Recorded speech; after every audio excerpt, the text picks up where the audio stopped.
بسم اللہ الرحمن الرحیم۔ السلام علیکم۔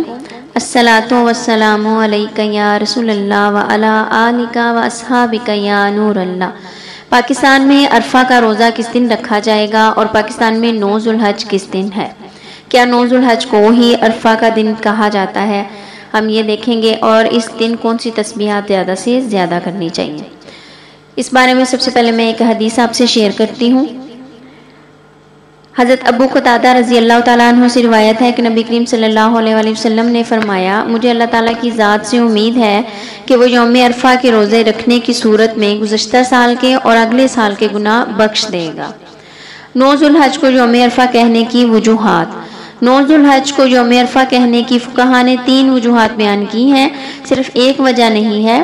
پہلی وجہ جو ہے وہ یہ ہے کہ حضرت ابراہیم علیہ السلام کو 8 ذوالحج کی رات خواب میں نظر آیا کہ وہ اپنے بیٹے کو ذبح کر رہے ہیں، تو ان کو اس خواب کے بارے میں اللہ تعالیٰ کی طرف سے ہونے یا نہ ہونے میں کچھ تردد محسوس ہوا۔ پھر 9 ذوالحج کو یہی خواب دوبارہ نظر آیا تو ان کو یقین ہو گیا کہ یہ خواب اللہ تعالیٰ کی ہی طرف سے ہے۔ چونکہ حضرت ابراہیم علیہ السلام کو معرفت اور یقین 9 ذوالحج کو حاصل ہوا تھا، اسی لیے اس دن کو یوم عرفہ کہا جاتا ہے۔ اور نمبر 2، 9 ذوالحج کو حضرت ابراہیم علیہ السلام نے 9 ذوالحج کو حضرت جبرائیل علیہ السلام نے حضرت ابراہیم علیہ السلام کو تمام مناسک حج سکھلائے تھے، اور مناسک حج کی معرفت کی وجہ سے 9 ذوالحج کو یوم عرفہ کہا جاتا ہے۔ نمبر 3، 9 ذوالحج کو حج کرنے والے حضرات چونکہ میدان عرفات میں وقوف کے لیے جاتے ہیں، تو اس مناسبت سے بھی 9 ذوالحج کو یوم عرفہ کہا جاتا ہے۔ مذکورہ اقوال سے معلوم ہوتا ہے کہ یوم عرفہ کو صرف وقوف عرفہ کے ساتھ خاص کر دینا درست نہیں ہے، بلکہ مختلف وجوہات کی بنا پر 9 ذوالحج کو دوسرا نام 9 ذوالحج کا جو دوسرا نام ہے وہ یوم عرفہ رکھا گیا ہے۔ لہٰذا یہ ہر ملک میں اپنی تاریخ کے اعتبار سے ہوگا، یعنی دیگر ممالک میں جس دن 9 ذوالحج ہوگا وہی دن یوم عرفہ کہلائے گا، خواہ وہ اس دن سعودی عرب میں یوم عرفہ ہو یا نہ ہو۔ ہر ملک کی چاند کی تاریخ کے اعتبار سے 9 ذوالحج کا اعتبار کرنے کے دلائل، یعنی اس دن 9 ذوالحج جو ہے نا، عام مشرقی ممالک میں ایسا ہوتا ہے کہ ایک دن پہلے پیچھے ہوتا ہے اور سعودی عرب میں ایک دن آگے ہوتا ہے۔ جس دن یہاں پر مشرقی جتنے بھی ممالک ہیں وہاں پر 8 تاریخ ہوگی، اس دن سعودی عرب میں 9 تاریخ ہوگی۔ اب یہاں پر ہم نے جو قابل غور بات ہے وہ یہ ہے کہ ہم نے جو 9 ذوالحج کا روزہ ہے نا وہ ہم نے کس دن رکھنا ہے۔ تو خلاصہ یہ ہے کہ دنیا کے دیگر ممالک کے مسلمان یوم عرفہ کا روزہ سعودی عرب کی تاریخ کے حساب سے رکھنے کے پابند بالکل بھی نہیں ہیں۔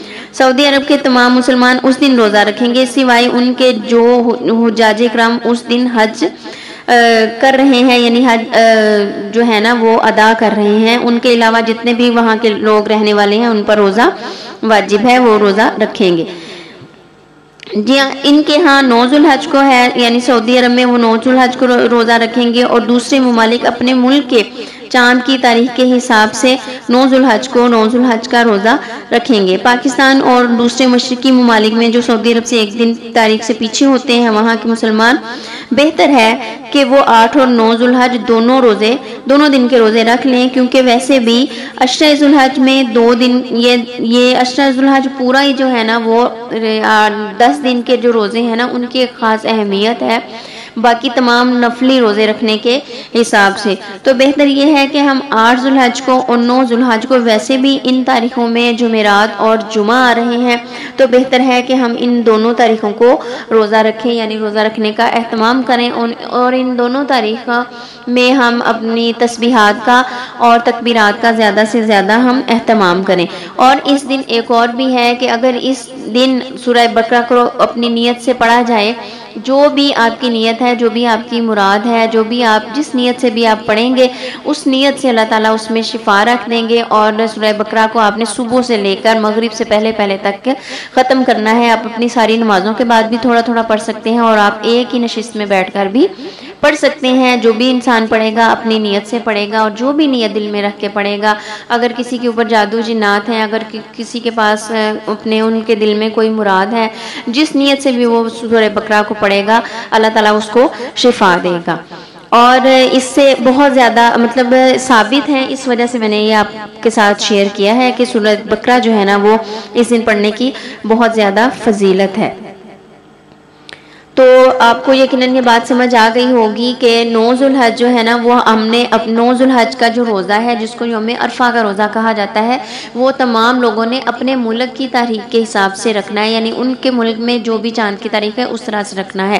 صرف یہ ہے کہ اگر ہم 9 اور 10 یعنی کہ 8 اور 9 ذوالحج کا روزہ رکھیں گے تو وہ ہم دلی طور پر بھی مطمئن ہوں گے، اور کہ ہم نے سعودی عرب کے حساب سے بھی روزہ رکھا۔ اگر ہم نے باقی تمام روزے نہیں رکھے، یعنی پچھلے جو 7 دن ہیں ان میں روزے کا اہتمام نہیں کیا، تو کم سے کم ہم 8 اور 9 ذوالحج کو روزہ کا اہتمام لازمی کریں۔ تو انشاءاللہ آپ کو سمجھ آ گئی ہوگی۔ میں تسبیحات بھی آپ کے ساتھ شیئر کروں گی اور تکبیرات بھی آپ کے ساتھ شیئر کروں گی، اور وہ جو بھی اس دن وظائف کیے جاتے ہیں، جو تکبیرات پڑھی جاتی ہیں، میں اسکرین پہ آپ کے ساتھ شیئر کروں گی۔